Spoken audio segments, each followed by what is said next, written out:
I think this year was really a year of stretching myself, whether it was, of course, doing sports or reaching out and meeting new friends, or like the first day at cross-country practice, I met 3 people. I thought this year was a really good year of stretching ourselves as a family, stretching myself individually. I thought that was really good. Hello everyone, we are Greg and Jacquie Francis, and welcome to High Performance Parenting, where our passionate goal is to encourage you to raise champion children in a crazy world. Every week we will bring you multiple episodes from our extensive experience of raising our 6 happy, healthy, successful, godly kids who are confidently equipped to win big in life. We deeply believe that any parent who is provided with the right knowledge and continual support can raise amazing kids. And when they do, all of our futures get better. If raising up future generations of absolute champions matters to you as much as it does to us, here's how you can contribute. Like and share this podcast with everyone you know. And together, let's embrace this journey of raising champion kids in a crazy world. All right, everybody. Happy New Year. I don't know when you're going to listen to this, but for us, it's currently January 1st, and we just came off of an amazing year, didn't we, young ladies? Yes, we did. We have Abby and Miss Chrissy Lou Francis back in the studio again today. And last time we were talking about goals and goal setting and completing the year and looking forward to next year. And we've been doing some goal planning around this house, haven't we? Yeah, that's for sure. It's been going on for what, like a month now, probably? Yep. Yes, lots of questions. Yeah. And so I've been sharing with you guys a lot about, what we do with our coaching clients, what we do for ourselves, how we really start planning to have the most successful next year that we possibly can. And there's a lot that goes into it, isn't there? Yes, there is. Are you guys surprised at how much effort goes into actual effective goal planning? Yes, very surprised. It's a lot. So anyways, before we start, I have a question for you guys. What kind of music do chiropractors like? What kind of music? Hip hop. That's a good one, Dad. Thanks. Okay, Chrissy, here's one for you. What has 5 toes and isn't your foot? What? My foot. That one's good. Oh, gosh, that's funny. All right, so here's the dad. He says, go to bed. The cows are already asleep in the field. You know what the son said? He said, so what? And you know what the dad said? It's past your bedtime. All right. Enough with the jokes. We could do jokes all day. But here's a few things. You guys probably aren't expecting me to ask you these questions, but I'm going to. So that way it's just real and raw and fresh. And you have to kind of think off the cuff because you have no preparation for it. Yeah. Are you nervous, Abby? Yeah, I had no idea I was even doing a podcast today. Yeah, I know. I just walked in the kitchen about 5 minutes ago and said, hey, we're going to podcast. I'm like, what? I'm podcasting? And you're kind of the planner, right? Yes. Yeah, you like to actually plan more and be prepared and everything else. And you get a little nervous when I don't give you preparation, but I like to do it that way because I like seeing you squirm a little bit. Yeah, exactly. Chris, you don't mind, huh? No, I don't mind. My dad says, you're pretty good at thinking on your feet, so I'll ask you this. I'm like, good. Yeah, it's an interesting statement, isn't it? Thinking on your feet. Yeah. So does that mean you can't think on your rear end when you're sitting down? I don't know. Okay. Anyways, all right. I got some questions for you guys. All right. First, we're going to do a little bit of exercise here of just completing this past year. Because as you guys know, maybe you don't know, one of the things we teach our coaching clients all the time and that we've learned ourselves is that you really want to be able to unlock creativity within your life. And the more creative you are, the more productive you are, the easier it is to be able to actually accomplish anything you're trying to accomplish, the more joyful it is when you're working on things. And so trying to keep your creative juices flowing, part of doing that is you have to almost envision it like you have thoughts. Picture a thought in your head like it's bouncing around. Okay. And so if it doesn't actually get completed, where it has a place to land, where there's where it makes sense, or you have come to some kind of a resolution around it, then it's almost like that thought just continuously keeps bouncing. And imagine if you have 10 of those, and then eventually you have 100 of those. Well, after a while, you have so many thoughts bouncing around your head that it's hard to create new, productive, creative thoughts. Does that make sense? You guys? And so one of the things we do is we ask a few questions, because even just asking the questions and talking about these things out loud, a lot of times what it does, it allows your thoughts to land. Imagine they stop bouncing and they actually land, and now it's like rested and settled. Okay. Yep. So here's one. What was your biggest triumph this past year? Why don't you start, Chrissy? I think there's a lot of triumphs, but last night we were kind of talking about our thankfulness for like 2023 and like some highlights. And I thought one of the greatest triumphs was seeing in so many different ways that we can do hard things. Like this year we made a big move, and like seeing that even like just having a few weeks to pack up our whole house, you could still do it. Or I did cross country this year, and like just seeing that I could do, even though I've never done it before.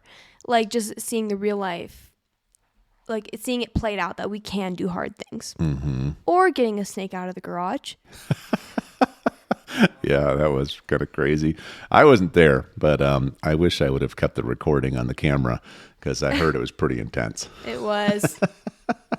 I can just envision Mom, you guys, and a couple of brooms trying to get a snake out I was so scared at our Florida home. Yeah, I was so scared of the snake. I was the person that shut the garages once it was Yeah. done. It was me and Drew. We were chasing this thing out of the garage. I had this little like screen cleaner. It was like not very helpful. And Drew's had this huge broom, and we're like sweeping it out of the garage, and it worked. Mom's in the background laughing right now. Yeah. Bella's watching Hunter. I'll take care of watching Hunter inside. Yeah. That's funny. All right. So you said learning how to do hard things, proving yourself you can do hard things, which was for you, it was things like moving across the country to a new place.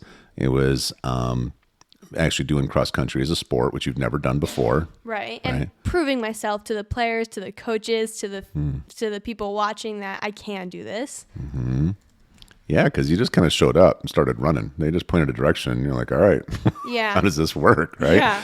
And within no time, though, how well did you do? You were like top of the group? So I was either every single race of the year, I was either second, third, or fourth best in school. Mm. And when we just had when we were competing against two other schools, I was always top 10. Yeah. And that could be like 60 girls running at a time. So that was cool. And then we went to this huge race that had 100, 200 runners, just 7th and 8th grade girls. And I got 47th. And that was when I got second in school. So that was good. Wow. Good job. Okay. Miss Abs, what was something that was your biggest triumph or triumphs this past year? One of my biggest ones were being a part of a golf team and really pushing myself to try out and then be a part of it and then push myself to get better and better, because it was a stretch, because all my other siblings, they're younger than me, so it's different to have competition with all the girls being older than me, because I'm a freshman, and having all the high school girls being older than me, and just going with different areas. But it was always nice having a twin. I always had a friend, so it always made me feel better knowing that we were in the same boat and we kind of understood each other's feelings. And then also it was also just really cool coming here. One of the biggest triumphs was meeting a whole bunch of nice girls, because I feel like in our previous places we'd have nice people, but it was the best people there pretty much. But now we were in such a better state with our church and stuff that I could really find friends who had the same ideas and the same expectations as our family. Yeah. And also I would say, a big part of our move out here was to position ourselves to be in a really healthy community full of a lot of great people, and not perfect people. We're not perfect either, you know, but just be in a place where we feel like we fit. And, but then probably the triumph for you in it is just stretching yourself to get to know some of these people. Yeah. I'm one, sometimes I'm I want to meet people sometimes, but sometimes I just want to have my own alone time. So it was also just, I don't know if it was maybe just not having always the right people and feeling like I had to say the right things and kind of get around what they were saying, because they were sometimes they had negative thoughts. So sometimes maybe that might have been what held me back from wanting to have more friends. But when I come into here, I realized that I don't need to really shield myself as much, but I can actually be have actual friends that I could just talk to and play with and have games. And we just recently invited 2 of our friends over from the church, and we just played games the whole time. We were teaching each other a whole bunch of games and card games and board games and had hot cocoa. It was just really fun, enjoyable for me. So Yeah, there wasn't stuff you had to like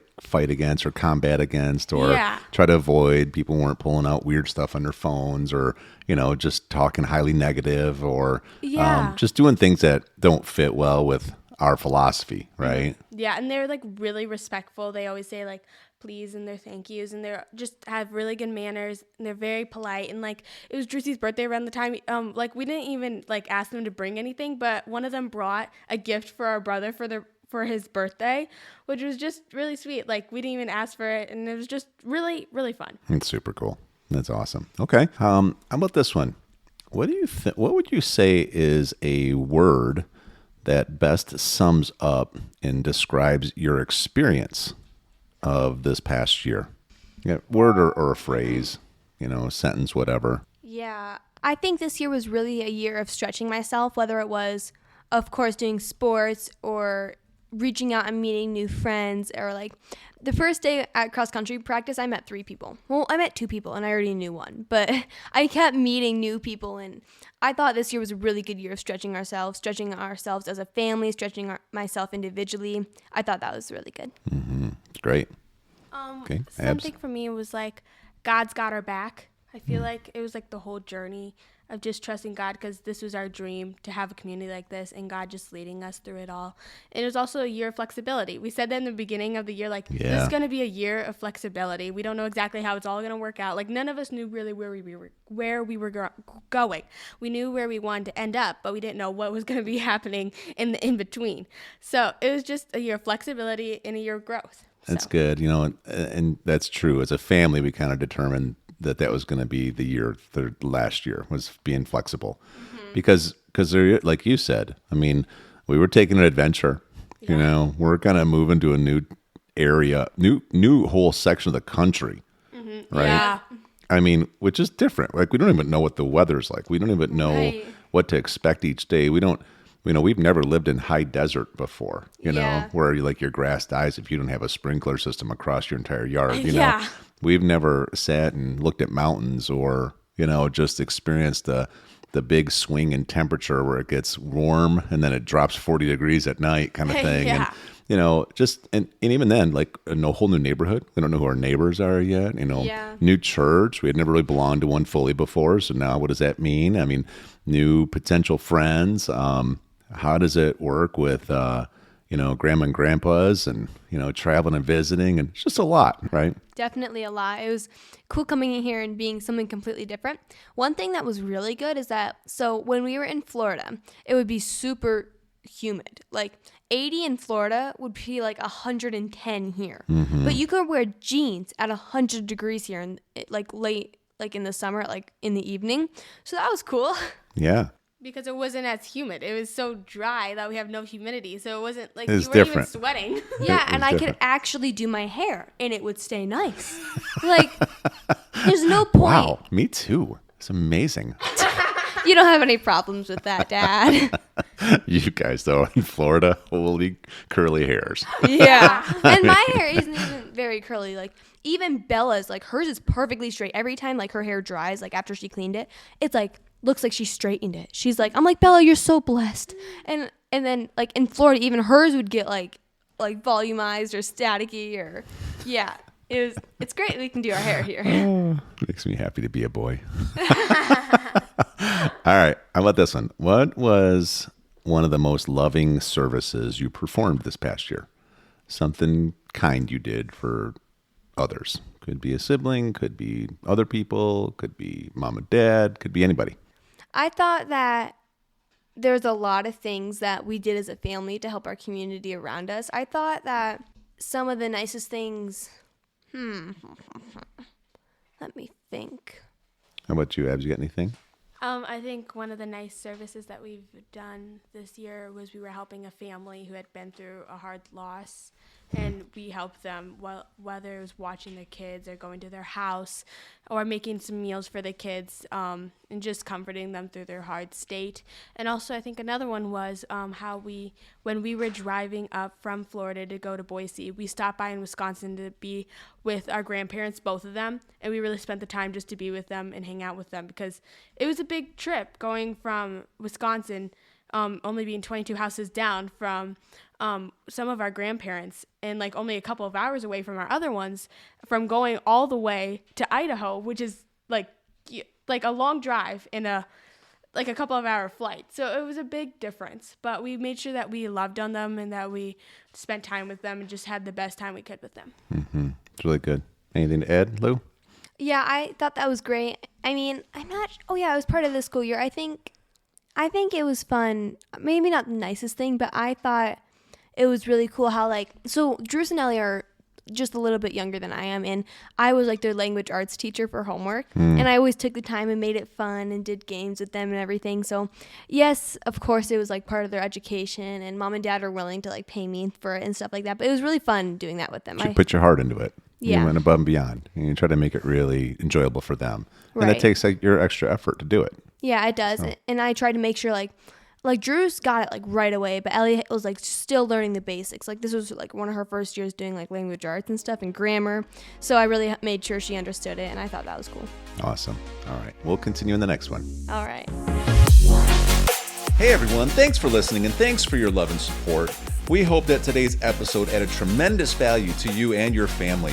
It would mean so much to us if you would partner with us on our mission of helping parents around the globe raise champion children in this crazy world. To do so, simply take a moment to like and share this podcast with everyone in your network. See you next time.